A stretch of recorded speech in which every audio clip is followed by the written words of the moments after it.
It almost might even hurt him a little bit, you think?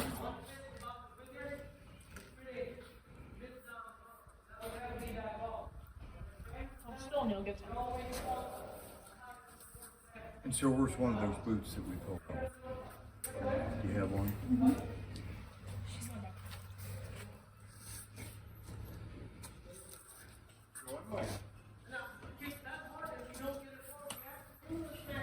I might do some mechanics on this boot. Yeah, right I was just thinking that. I think that would be wonderful. I mean, it's not going to hurt anything. I would take this from here on the medial side and alleviate that what I could. I'm going to give you a recommendation about the heels on this one, and you're gonna. But I don't want to influence what you're doing because it's working. But I'm going to give you a recommendation. Okay, great. That'd be awesome. All right, now this is the left one, and this is the right one, because he wears he has a smaller foot Right. on his right. Right. So let's clean the sole in that. Okay. Right. And so what I'm after when I get the heels on a club foot is I'm after the sole point. So I want the foot to tell me, just like the foot tells you where to go on this plane. So what I'm going to do is get to the shiny part right here. Okay. Okay? So I'm not going to... I'm a pretty big no sole toucher person. Right, I understand, but just to get your landmarks. Okay. Okay, so... I mean, unless something's Right, nasty so looking. you're good right there. That's the end of it. But Right.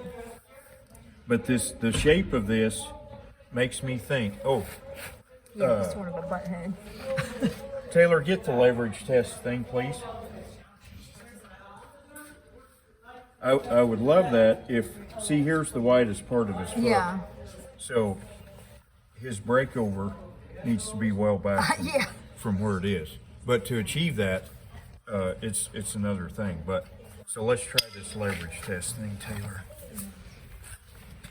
You'll just get him off that other one. So what is that? This is a leverage test. So we're going to check and see if he's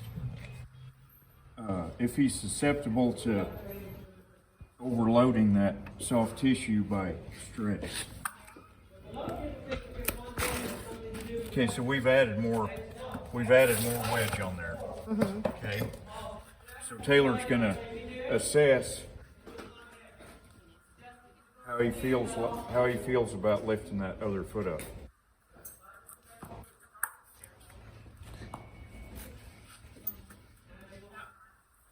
I think he's really good, Taylor. There's no resistance whatsoever. Good. Let me change it. Okay, now we're going to change it to this, and so this is going to stress that. See how much heel we've taken off there? Okay. Do you have any resistance? There is more. Not much though. Very little. And so, with that evidence and the shape of the foot, I think here's what I think. Okay. I think it's just about time for X-rays again, right? Okay. So I think get your Metron, or you've got access to Metron now, right? Your vet does. Mark Aiken does. Yep. Okay, so get your Metron, see what your palmar angle is. I would want to. I'd want to trim more of that heel back. I would want to make that change because the too steep of a palmar angle is a harmful force on that sole and laminate. Right. And so I think for his well-being, but now that being said, what you guys are doing is right because he's saying it's right. And so take what I say with a grain of salt, but I want to see I want to see the center of articulation and the widest part of the foot when it's this far back. I want to scoot everything back, and so if you remove a little bit of that heel, that scoots that back and then shorten this. And I think there's I think there's some toe here. Yeah, I that think you I can- probably could be more aggressive I with think you that for could, sure. and I think it's just judge that laminae there. When it gets nice and white and tight, Okay. that's where you stop. But that's my only. But so what I did there with the reverse wedge was, okay, we stressed because we don't want to see is that heel that can't touch the ground, and you see that sometimes in a club foot, the heel can't even get to the ground. So, well, he's got about 5 degrees of this that he's still pretty comfortable with. So I think that's a good sign that you could. And now, with anything we do with him, we have to do it really slowly because Yeah. he really reacts to Yeah. a big change. And so with this leverage test device, if you if he objected to this raising the toe, then you'd say no. Okay, that's good to all know. it is.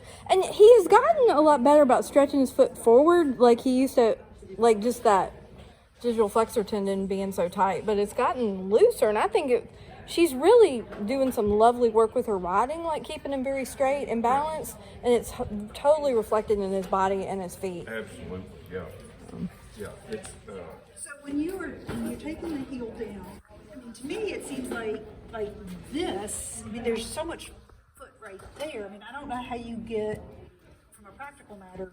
I mean, how do you get from here to, if you're trying to shorten the heel? Don't you have to doesn't it have to start there? yeah. But it's then gonna- but then you get below the sole plane.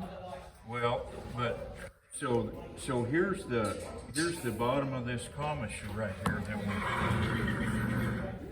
that you'll explore and get all the way to the bottom of that one. Then you'll get all the way to the bottom of this one, and then there's some bar in here that's going to have to come out.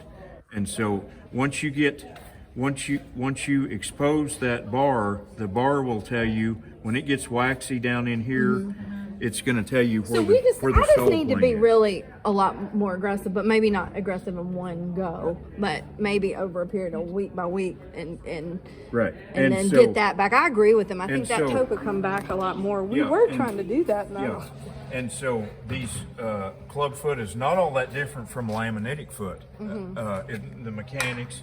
So a laminitic foot or a club foot, I don't touch anything from there forward. Okay, I only trim from here back on a laminitic or a club foot, and so he to me this the amount of frog that's here, this depth of these commissures here, I would love it if you could come back some more and and so let that be your determining factor. See what his Pomeranian is. If it's 9 or 10 again, then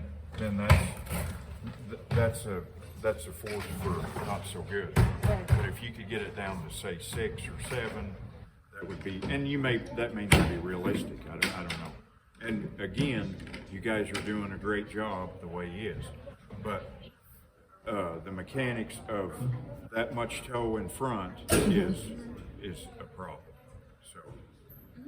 So that's where I'm at. But and then medially, I think you could work on those boots a little bit and let that reduce that leverage medially. So, I mean, on his, so that boot that's had a fixed. Exactly, and you can feel that, you yeah. you can feel that's leverage right there. Yeah. So I need to scoop that out. I think so. probably. I think Okay. I would. Yeah, I sure would. But when you look at it, his foot like this, to me, this side looks longer. Right. Right. So, Because that's because he overloads the medial side. okay. Because of this right.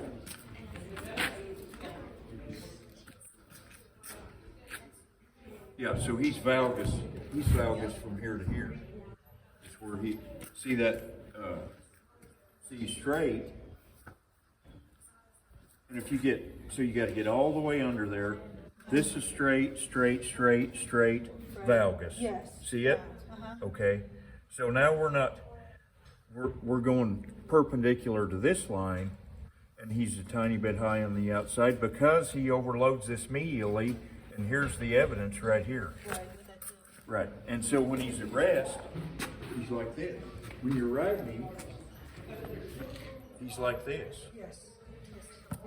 And that difference, subtle as it is significant. And that's my whole point. Is that you can't, there's not one plane that's correct for a valve deviation. The only thing that saves him is being able to not have a shoe on. Now the ones that are further in the disease process or other problems, those are the ones that respond well to my system.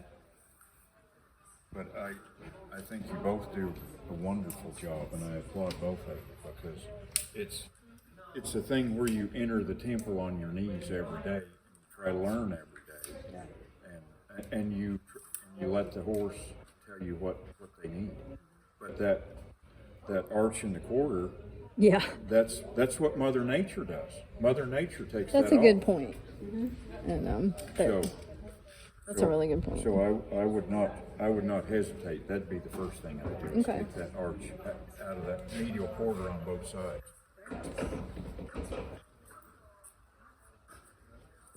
And see that this difference here of this hoof pasture axis compared to this one. Yes, it's tremendous. Yeah, and so I'd want to so hopefully you'll get some of this toe off, and you'll get some of this heel off, and you're never going to get those equal, and you don't want to try to get them equal, but in the same zip code would be okay. Yeah, well, they used to be not in the same continent, so Right. Yeah, we've absolutely. at least gotten into the same hemisphere. Yeah. And man, he is so. He doesn't like any change. He's not stoic. He's Yeah. like, yeah. It's super it's And so, And so the thing that you have to protect the most on these kind of horses, in my experience, is in front of the apex of the frog on that club foot. okay. Because That's where his bite you coffin bone's faster. going That like will that. bite you faster than anything. Is in front of the apex of the frog. So you can take the toe back, but You take it back this direction. You don't take it down. You never, this foot. say that's from the front. Right. Yeah, this foot, you don't touch anything from the apex forward. You can take a good deal in this plane, but you don't take any of this ever. Yeah. And then you take this plane. And I think that's what. I think I'm not doing the full plane. I think I'm just doing more of the heel. And so when you excavate this sole just a little bit, just Okay. down to where you start to see that waxy material, then you're going to get that. You're going to be able to trim the heels back and get the coffin Okay. bone in a more sustainable position for him. That's what I think. I think you're absolutely right, and I'm glad you're here because he's kind of. It's hard. I've struggled with this for 30 years. If it was easy, everybody could do it. So. But he is going really well, and he's really sound. And that's he's, and that's good. So the changes you make, take it with a grain of salt. But Nope, I think it's good, and I do think I should scoop his